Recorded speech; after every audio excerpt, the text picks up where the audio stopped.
If we jump immediately to stage 3, the story isn't as touching to our audience because we seem superhuman.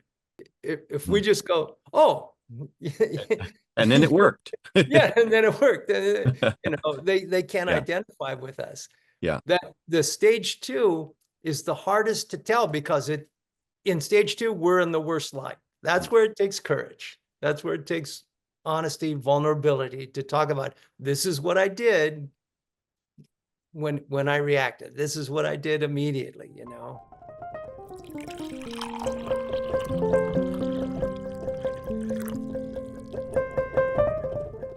Hi, welcome to Justin's Morning Coffee. Okay, so I have a guest with me today. This is Rex McDaniel. Rex and I have been friends here in Pasadena, South Pasadena area for a long time. And Rex really is one of the ones that got me into thinking deeply about story, thinking about how a story works, and thinking about how to apply story to your life, and how the story helps you understand your life. So Rex, why don't you say sort of who you are, how you know me, and your relationship to story and story theory.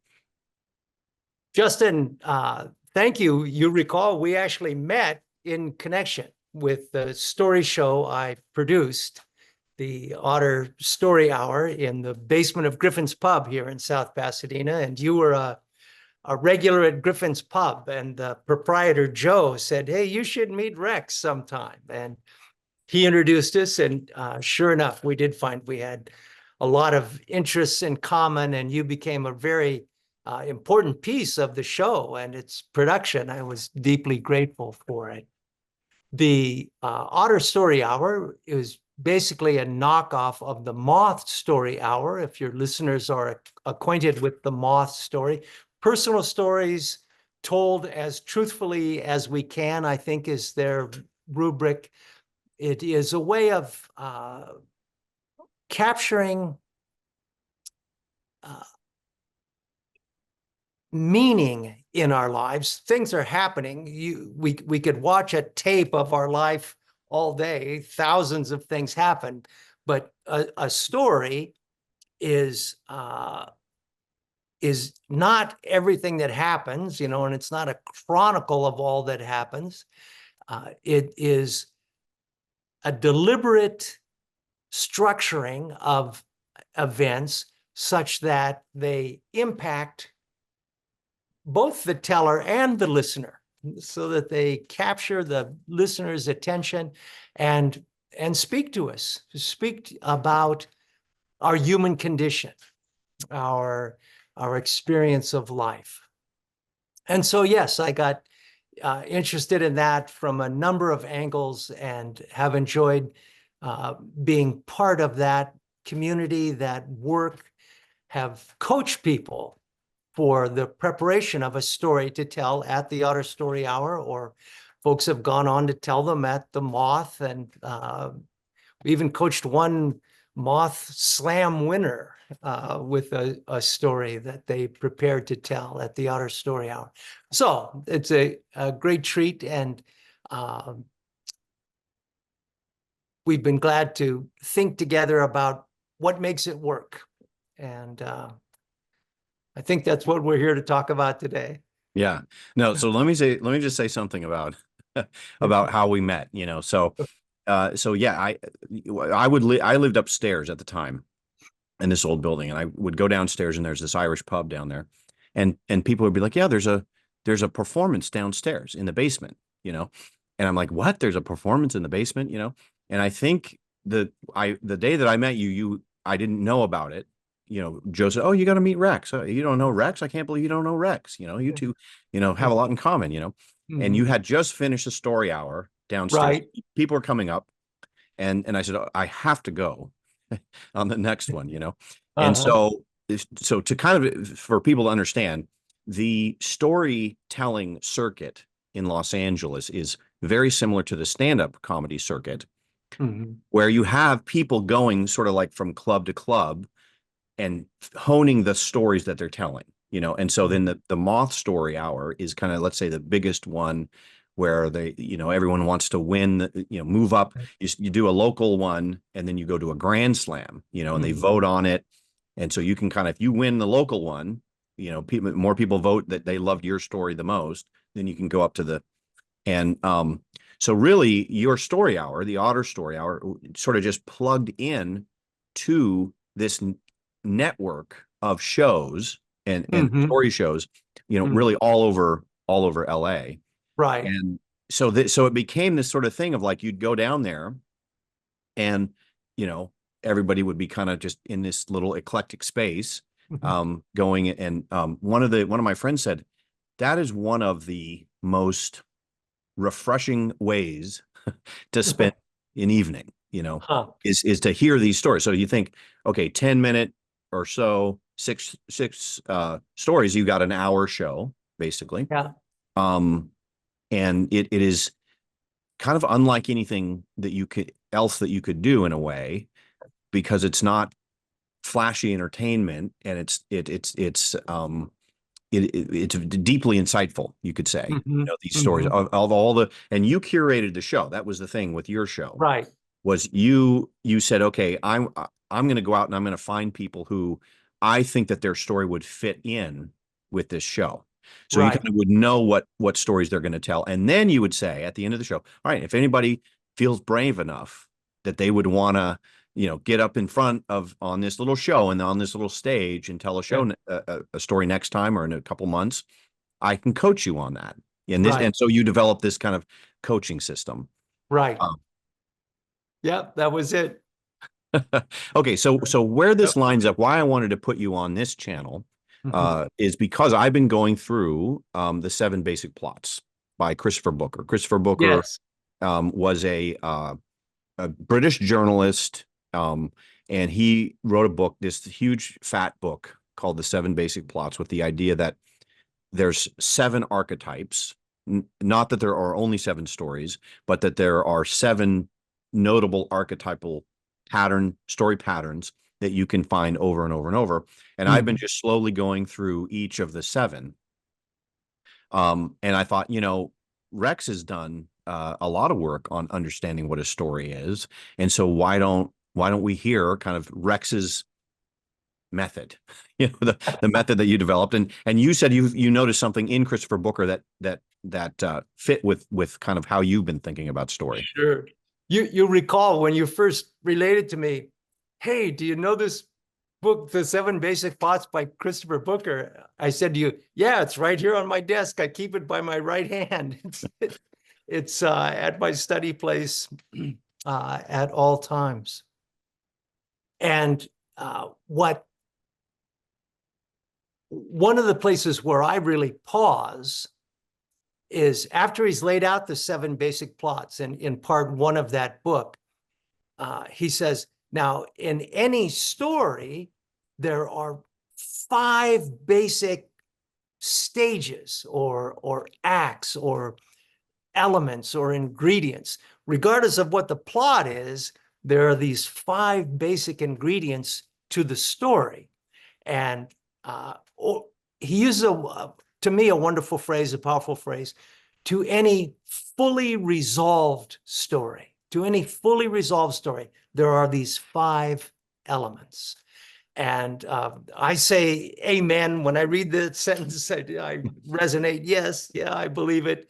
I have 5 too, Booker, which map very closely onto the 5 that he lifts up, and that I use when I'm helping people think about creating a fully resolved story to share.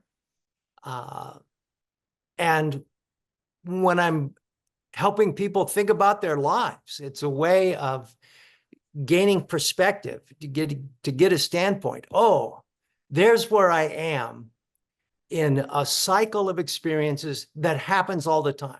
It's happening all the time. It's an archetypal cycle of experiences that are going on in people's lives, in all our lives, all the time.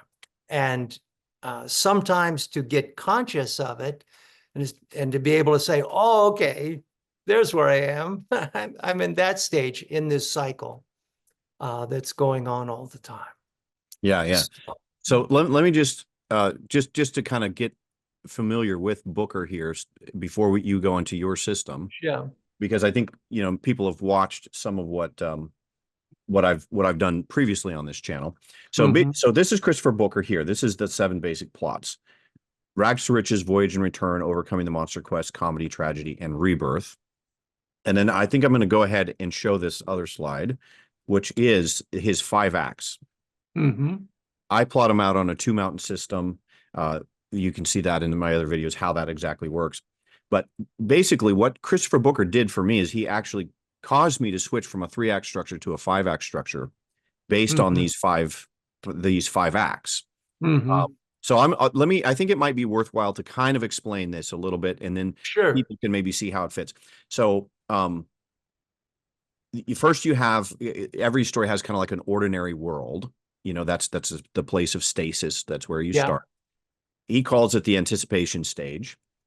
Then you move into taking action towards some goal. There's the inciting incident, they call it, and then moving into what he calls a dream stage, which is kind of like where you start to move in the direction that you now want to go. Hmm. But then reality will push back. Like there's that show, I remember, a Stephen King show where he was going into the past, and he would always say the past is pushing back. It's pushing back. So Hmm. the frustration is when you think of it like you project a low resolution thing onto the world, and then like you think, oh, this is going to be, I'm going to, fix the car. I'm going to go out and I'm going to fix the car. And then the frustration stage is, well, this is way more complicated than I thought. There's Yes. more things going on, so then that would be act 3. And if you're using a Hmm. 5-act structure, and then the nightmare stage is when you get to that darkest point before you get to your conclusion, or he calls it the thrilling escape or the resolution, which would be the act 5. Right. Um, so for me, that was insightful, because I used to try to use a 3-act structure, and I would always find that there's so much stuff going on in Act 2. And there's even a famous book. It's called Act 2 Problems, and it's because Yeah. everyone has Yeah. the most difficulty with Act 2. And so for me, really making Act 2 into a couple of acts, you Yes. realize that it's doing a couple things. But anyway, so the difference between what I'm kind of advising people on, Uh-huh. and what you're advising people on, is when I'm talking about somebody to sit down and write a story, and maybe you'll choose one of the 7 basic plots, maybe you'll choose a 5-act structure, maybe you'll choose, but in your story coaching, what you're having people do is reflect on their actual life, an actual event, and Yes. now tell it in a way that gets to the meaning of it. Right. And so that, I think, is kind of what I think is useful about your method. And it maps roughly on Booker's there. Yeah. Mm-hmm. Yeah. And I think Aristotle and his 3 acts, it's just the second act was too big, Aristotle. I think even Aristotle would say, oh yeah, there is the fiveness. Yeah, yeah, yeah. To Um, really create a sense of a fully resolved story. right, right. And that's key. I think a fully resolved story is when you have had proper time to ruminate and marinate and process the events. Yes, It will manifest itself in a complete story. that's right. And that's what really gives people the satisfaction of it.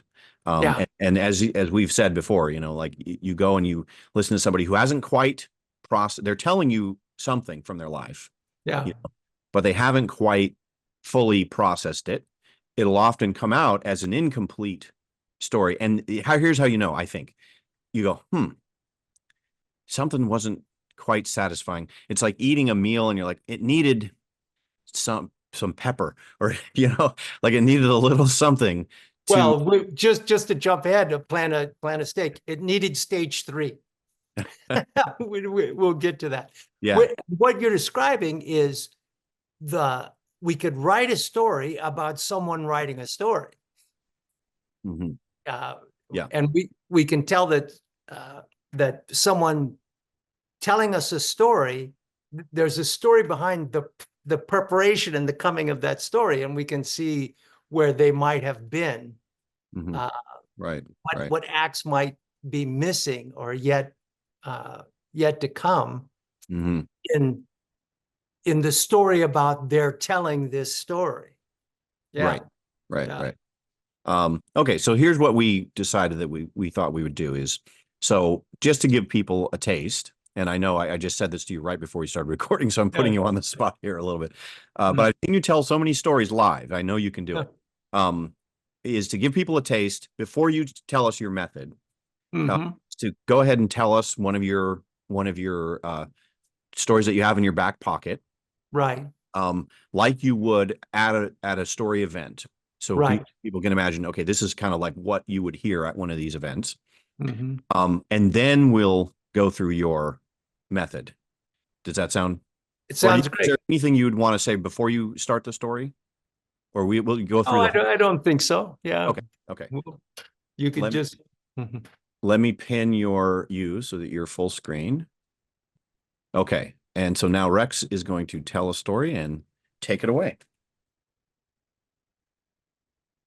So I'm standing over my son. He's huddled on the ice beneath me at my feet and in tears. And I'm barely holding myself back from cursing. This is not the way I meant this day to go. Just hours before, we had been sitting together on the bus. We were part of a group of people that caught a bus at 3:30 in the morning to move through those last dark hours and arrive at the ski resort, the mountain ski place there in Western Maryland, just in time to get out on the slopes when the sun came out. And as we rode next to one another in the bus, he put his head on my shoulder and slept. And I thought how different this experience is from my experience with my father, when my father would hope to take me out on some adventure that would broaden me, deepen me, strengthen me. I typically felt nothing but tension about the potential to disappoint. But here was my son asleep on my shoulder, and we were on our way to ski, him for the very first time. Me for the third or fourth time. I was no great expert, but I had learned to do it and was going to take him. We were all fitted out with our rental equipment in the bottom of the bus. And when we got there, we offloaded it and went into the lodge and suited up in this beat up old equipment and moved to the door of the lodge and out onto what had become ice because of so much traffic immediately outside the door. And as soon as his skis hit that ice, down he went. And I picked him up and he began to scuffle and would have gone down several more times before we got out of people's way trying to get out of the door.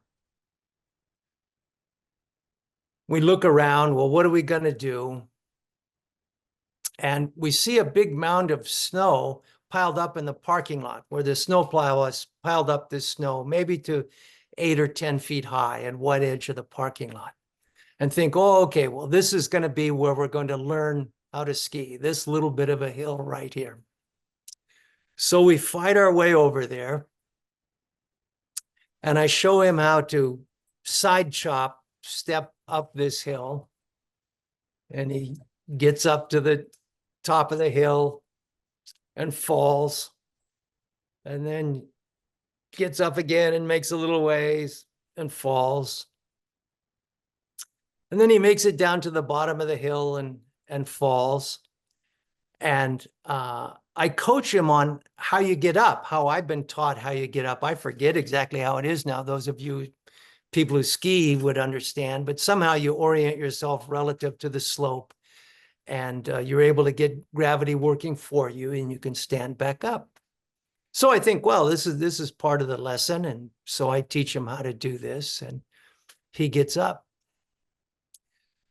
And we're doing that, and he's snow plowing down this little incline and typically falling, getting up and snow plowing down. And till one time he comes on down, falls at the bottom, and he can't get up.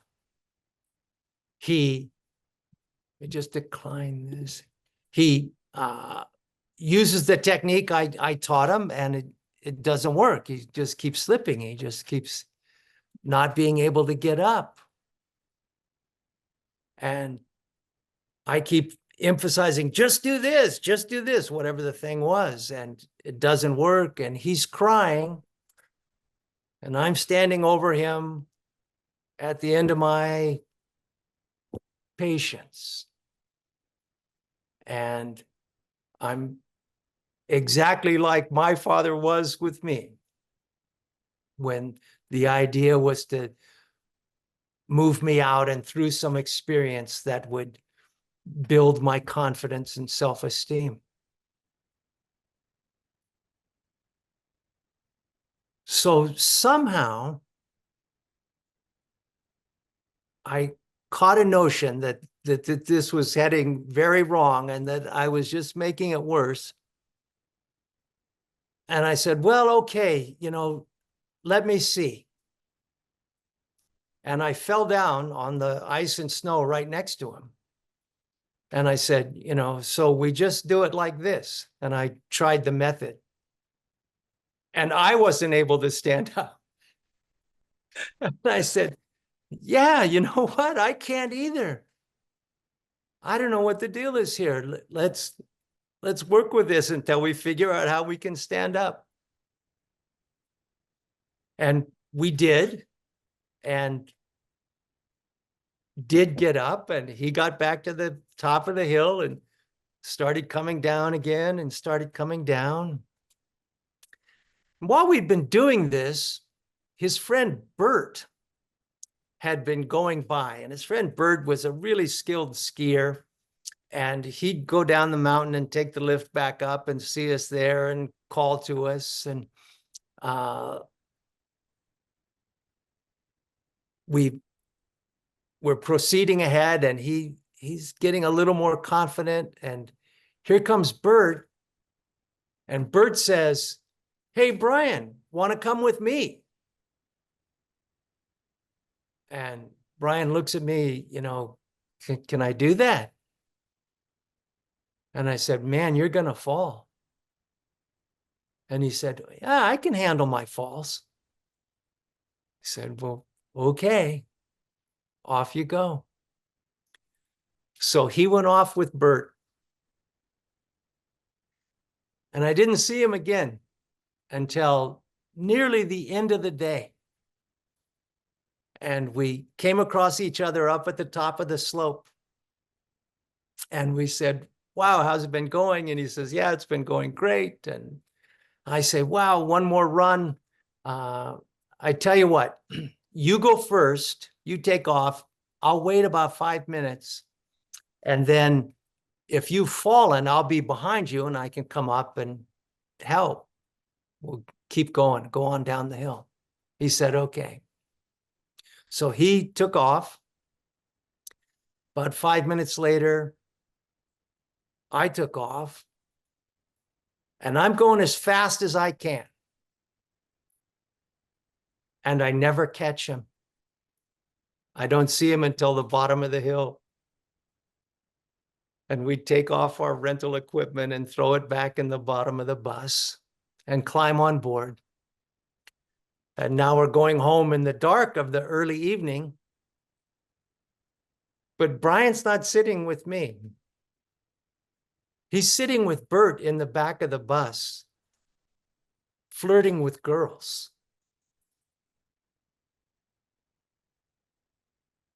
So in the space of a day, I went from teaching my son how to walk to not being able to run as fast as he did. Thank you. Wow. Okay. Wow. Have not heard that one before. That was great. Yeah.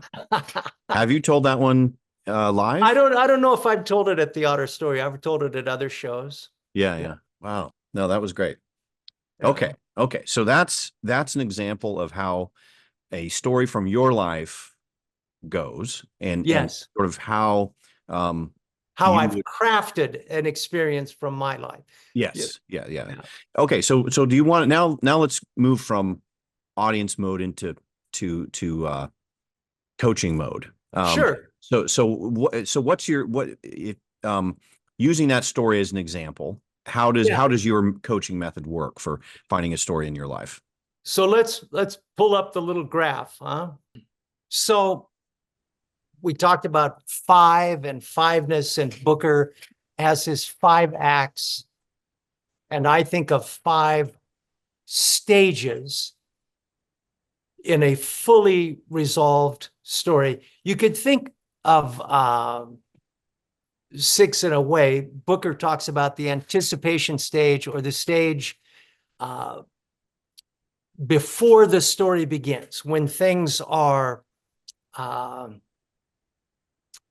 status quo, moving along as the protagonist would expect, as the protagonist has imagined. And the first stage in this cycle that keeps happening is that reality bites. It stings, intoxicates, seduces the hero in some fashion. Mike Tyson says everyone has a plan until they get punched in the mouth.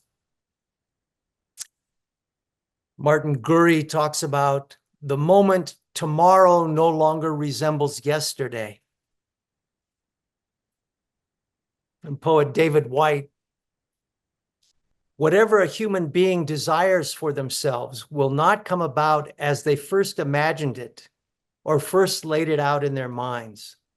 What always happens is the meeting between what you want from your world and what your world desires of you. Robert McKee, we mentioned McKee perhaps, calls it the inciting incident.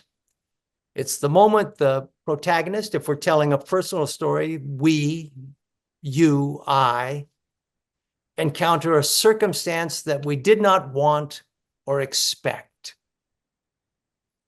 In the story I just told, the inciting incident is multiple.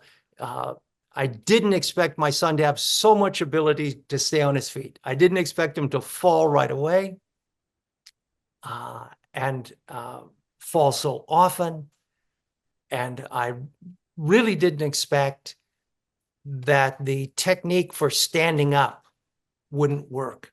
So that was the final moment when reality bit. What I didn't want or expect had happened. The second stage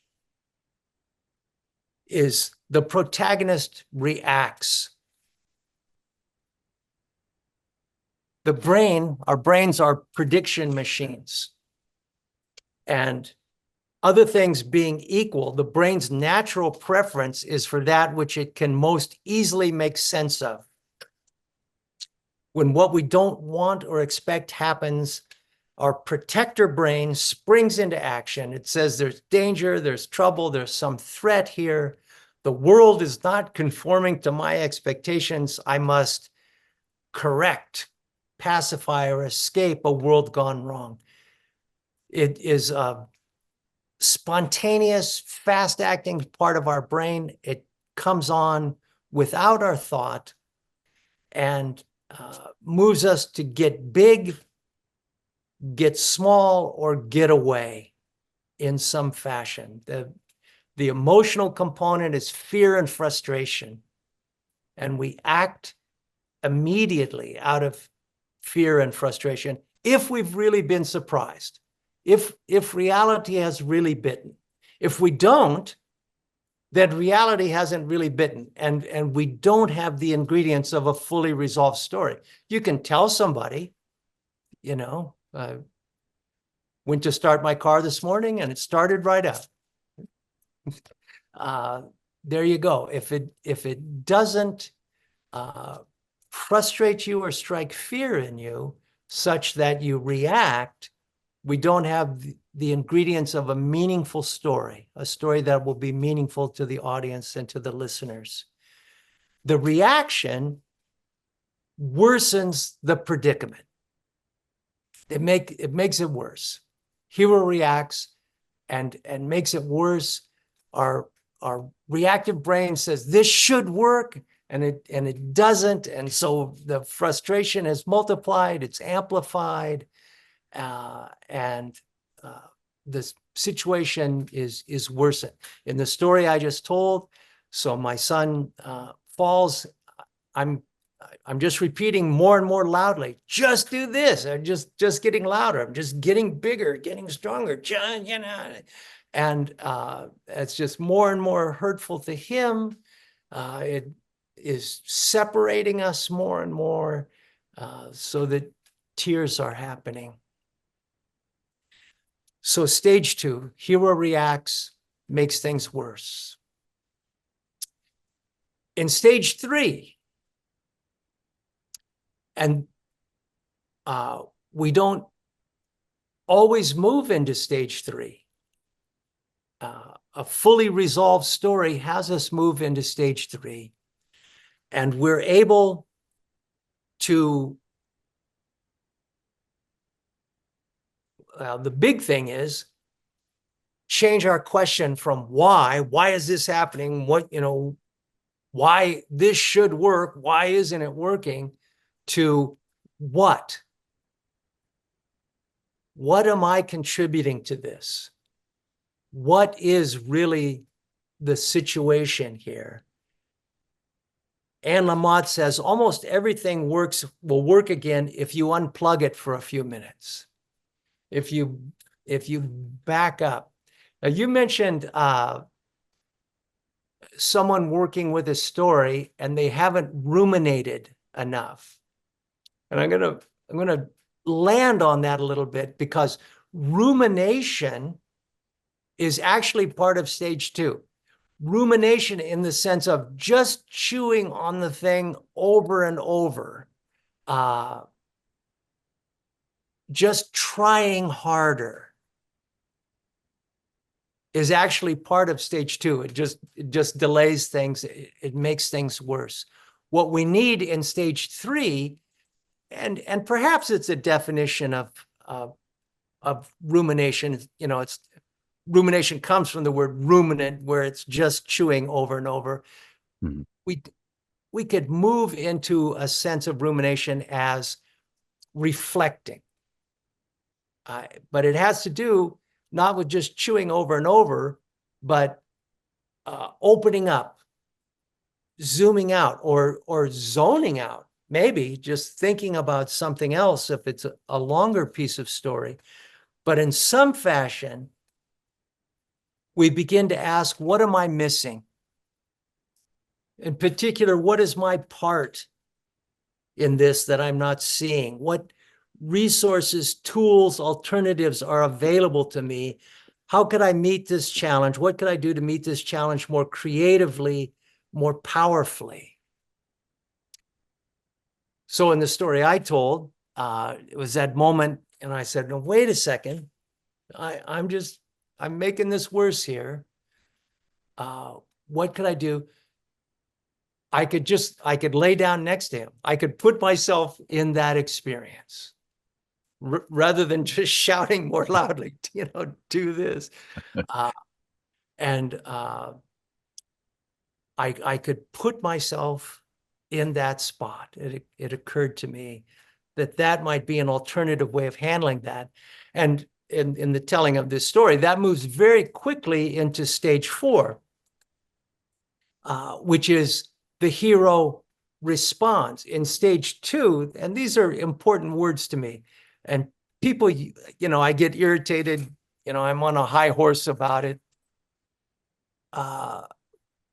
In my estimation, they confuse and misuse the words react and respond.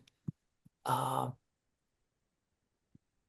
reaction comes from that part of our brain that is non-thinking, that is immediate, that is just saying, man, the world has gone haywire, I must get it back in order.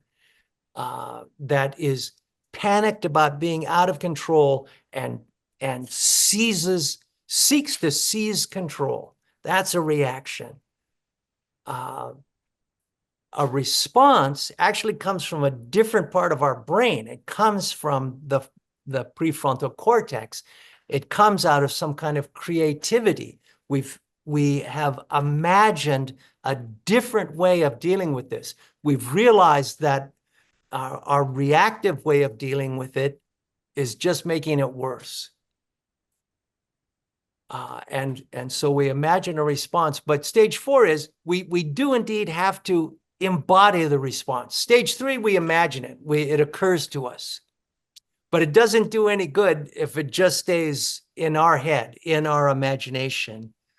Khalil Gibran says, a little knowledge that acts is worth infinitely more than knowledge that is idle. And the real value of creativity does not emerge until we're brave enough to act on the idea. So you got to actually do it. So in the story I told, I actually fell down in the ice next to my son. And we worked it out from there. In a life is good story, as it often is, if we have been creative and we've changed as we're reacting, we're saying, the world is not according to my expectations. And then as we move through, oh, maybe I need to accord to what the world is asking and saying. There's a sense in which reality blesses, not a sense in which it opens up. What we hoped for happens. The good and the beauty that might happen does indeed come to fruition. In the story I just told, at the end of the day, my son is in the back of the bus flirting with girls. He has a sense of agency and strength and potency that puts him in a place to play that game with some poise and some confidence. And so reality blessed. And I find these to be the ingredients of a story that will grip an audience if we want to share our experience in a way that is moving and meaningful to an audience. We need to think about a fully resolved story and these 5 ingredients in some fashion. As I've coached people, it typically doesn't turn out to be hard. You don't have to make it up. If you really get thinking about it, you'll go, oh, that's right. There was that moment when I was making it worse, or, oh, that is what resulted. Reality blesses. You don't, yeah, it is my conviction that this is how life unfolds. It's unfolding this way all the time. And I draw it as a circle, as a cycle, because it's sure to happen again. Reality is sure to bite again. And the whole thing unfolds. Hopefully, at a different level and with greater humor. And so there it is. This would map I'm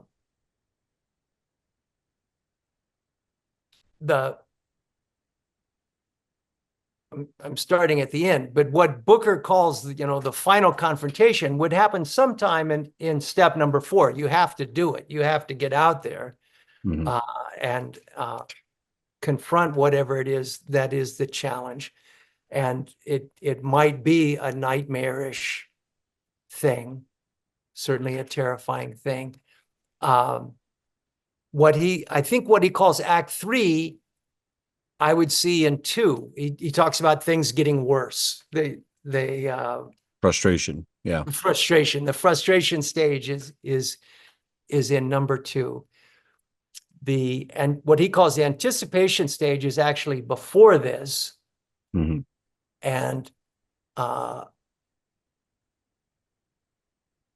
it's implied. It's implied. Yeah. This particular structure, or as I think of it, the protagonist, is passive in the 1st and the 5th stages. Reality does something to us. And then in the 2nd, 3rd, and 4th, we are agents. We are actively doing something. Yeah, so the anticipation stage is when you decided to go skiing. Like you're, hey, we're going to go have a fun day, or whatever. It does in this case, it takes place before, kind of off stage, you could say, or backstage. Backstage. Yeah. Or if we really wanted to say, a series of reality biting. Reality bites with seduction and intoxication. We caught a vision of a gorgeous day skiing. That got a hold of us and moved us to pay our money and go rent the equipment and that sort of thing. Yeah, and that's what he would call the dream stage. The dream stage is like you projecting what you think the day is going to be like on top of the world. Right. And then when you go out to do it, yeah, reality bites. That's right. It doesn't match up to what you had in your mind. Yeah. That's right. Yeah. So No, I think that's great. I think that there's a lot. See, I find it very interesting to have to compare the different ways that people talk about story and how they think about story. Because even though people might use different words, I compare it to kind of like music, where it's like, okay, here's the circle of fifths. This is the kind of like how the chord progression moves. This is the pattern. And people will play a little bit with that pattern and say, well, here's my little nuance on it, or my little take on it, and it's all done in the service of helping people tell a story, whether it's a fictional story or in your case, an actual story from your life. Yeah. And so sorry, I didn't let you wrap up there. What's your final kind of conclusion to that? Well, no, I think I did. That it is my conviction that life is unfolding in this way all the time. Yeah. No. Oh, sorry. Go ahead. And some of the time, it's really worth capturing and honing. Hundreds of things happened that day. There's hundreds of pieces of things you could talk about, but they aren't important to moving through the experience I had of the way I grew, as a father. Right? so you got two stories running through there, you know, his growth as a person, as a young man, and my development as a father in a way that I could be proud of and glad for. Right, right. And the other thing that I was going to mention is that there's what I find with these things is that they're just like you have a story and then you have acts and then within that you have scenes and then within that Yeah, you have beats. There's a yeah. fractal quality to it, so that that little cycle that you talked about, it every little progression within the Yeah. Oh, I story hadn't thought about it that way. Yeah, but goes it in is that fractal. circle. Yeah, So that's yeah, why when you say there's multiple points of reality bites, that's yeah, because in every little beat or every yeah. little act within that, even though it's a small story, Right. it'll go through those little cycles of reality bites, reaction, Yeah, going through those different parts of the brain, you could say, each time, yeah, each yeah, process. Yeah. yeah. That's right. Yeah. Yeah. Um, Within. hmm. And I think that's an important thing to understand, is because when you are trying to, you know, get this story down so that you can tell it, Mhm. you don't want to think of it in terms of a one-to-one. Like, again, like I still think of it kind of like music. Yeah. If you could have a song that has, here's the major progression of the song, but you're still going to have progressions within those major progressions, and Uh-huh. so the more you familiarize yourself, and I think what's cool about your method is that you're using so much brain science in it, Yeah. which you've Yeah. gleaned from all of these different sources that you've Right. learned. So it's not just this is why I think the music metaphor is apt. It's not Yeah. just music is not arbitrary.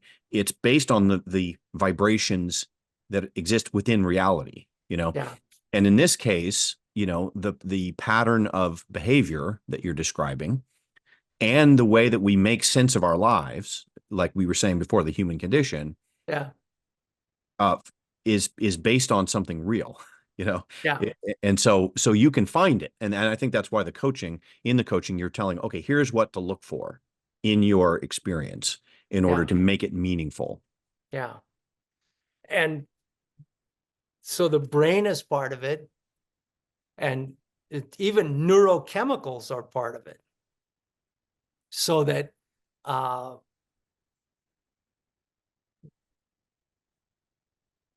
I don't know the names of the chemicals, but when I was telling you that story and I was being cruel, and my son was weak, there's certain neurochemicals were going off in your brain, uh, of compassion or sadness, judgment, uh, and uh, it goes to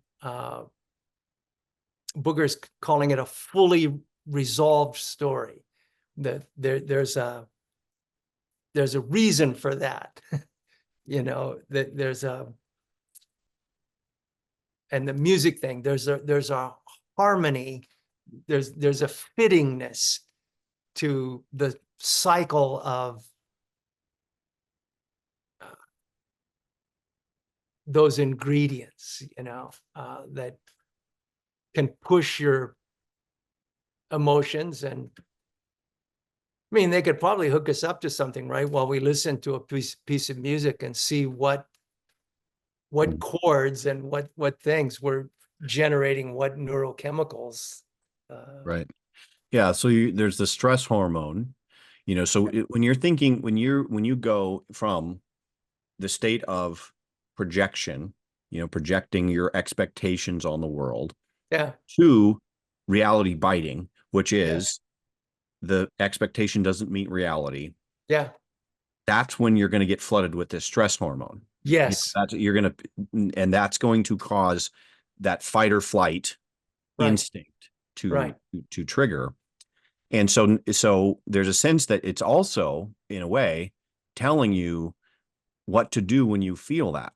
When you feel that stress hormone, yeah, now you can say, oh, okay, so this is what's happening. Reality is biting back.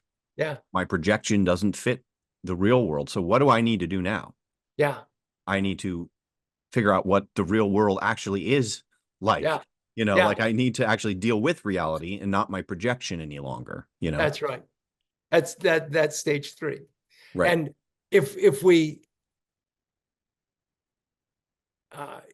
jump immediately to stage 3, uh, the story isn't as touching to our audience because we seem superhuman. If if we just go, oh, And then it worked. yeah, and then it worked. They can't Yeah. identify with us. Yeah. That the stage 2 is the hardest to tell because in stage 2 we're in the worst light. That's where it takes courage. That's where it takes honesty, vulnerability to talk about, this is what I did when I reacted. This is what I did immediately. I got bigger and angry and loud and insistent. Yeah. And describing the visceral nature of that moment in the story, I think in the stories that I've heard told well, Yeah, that's one thing that people will do yeah, is they will really get into the experiential nature of that stage yeah, to make you feel that frustration yeah. before moving on to what moving towards a resolution, let's say, or moving towards. Right, right. Yeah, And I mean, that's similar to like in music, if you don't have a dissonant, if you don't move through the dissonant chords, then right. that resolution is not going to feel Yeah, like a resolution. Yeah. yeah. Well, there we are. Yeah. Okay. So that's a great, I think that was a very well put summary of your coaching method and what you've put together from all these things. I mean, in a way, our journeys have been very similar because you've been reading and sending me texts. Hey, check out this guy, check out that guy, all these, Yeah, I've read since I started this 7 Basic Plots project, and there's Booker obviously, but then there's the Into the Woods, which is the that's another right. 5X structure one. Yeah. And then there's Dan Harmon who does uh, um, Rick and Morty and his story cycle, Mm-hmm. which is very similar to yours. And then and so I've been sort of like piecing it all together, piecing together to now come up with a way of helping someone tell a fictional story, let's say, or Yeah. do a documentary, or but it's the same thing, I think, which is taking the data of your experience and finding the meaning. What does it Yeah. mean? The reason why I'm telling you something, and if you see it Yeah. all over the place, people sitting around in coffee shops or playing dominoes or whatever, people telling each other stories. Yeah. And I think it's this, what do they call it? Distributed cognition, collective processing, where we're updating all of the not. So, when I hear your story, now there's a sense that I did not have to experience that for myself to learn the lesson. I vicariously experienced it from hearing it from you. Yeah. And that will now enrich my life and inform me on the nature of reality so that when I go out, I'm going to now have a little bit more wisdom, let's say, when I approach my life. And not be alone. Yes. Like maybe, I learned and so I don't do it. Yes. But maybe I do it, but I realize, It's he a, did. People do. They yeah. live. Yes. Uh, uh, I think a powerful thing about a fully resolved story where the storyteller takes us through uh, the dark points, Booker, it's the extreme frustration and the terrible confrontation.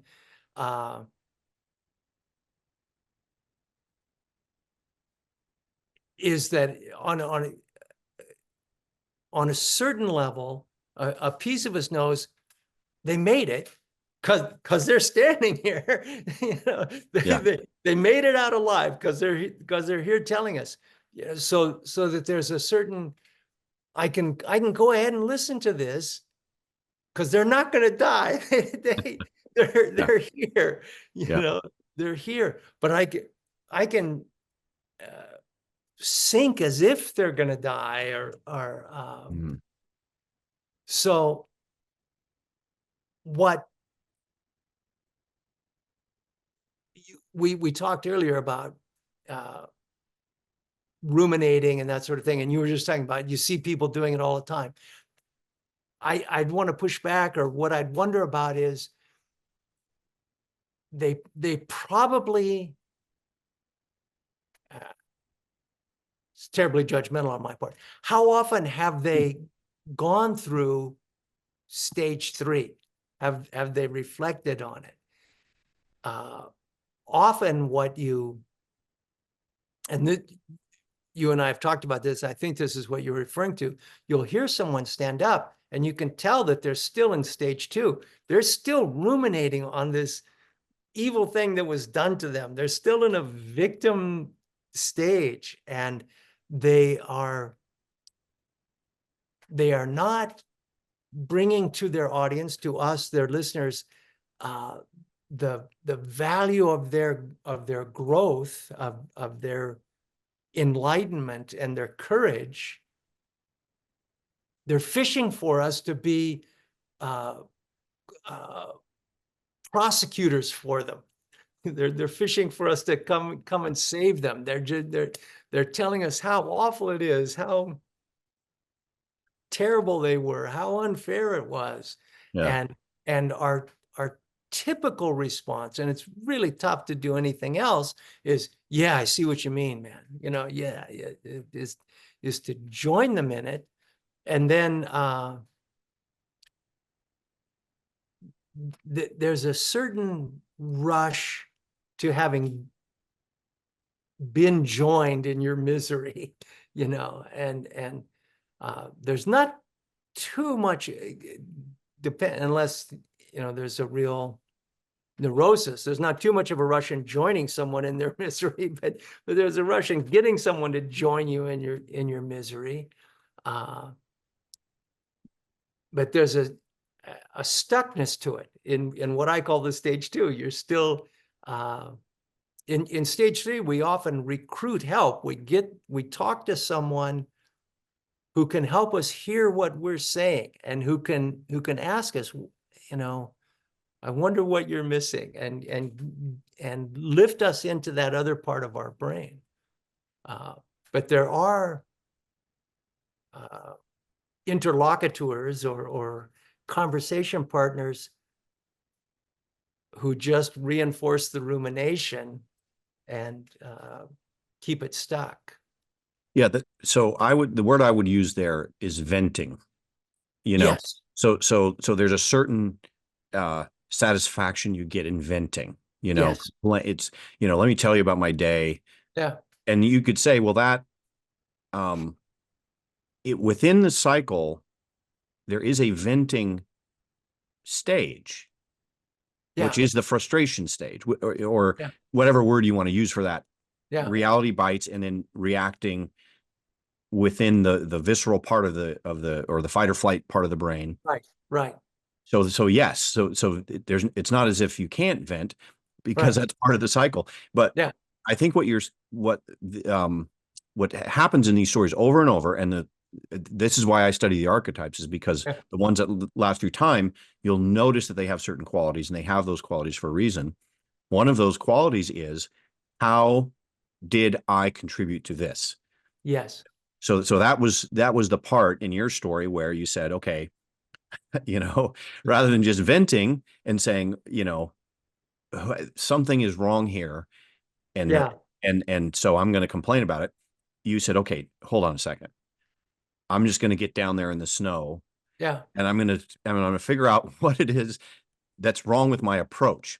Yeah. And so another word that you could use for that is repent, in the sense of Yes. reevaluating your place, your stance, your posture, to now connect you back up with reality. Because there's a sense in the venting stage that there is a separation between you and your projection whatever it is that you're projecting, and the real world, real Yeah. reality.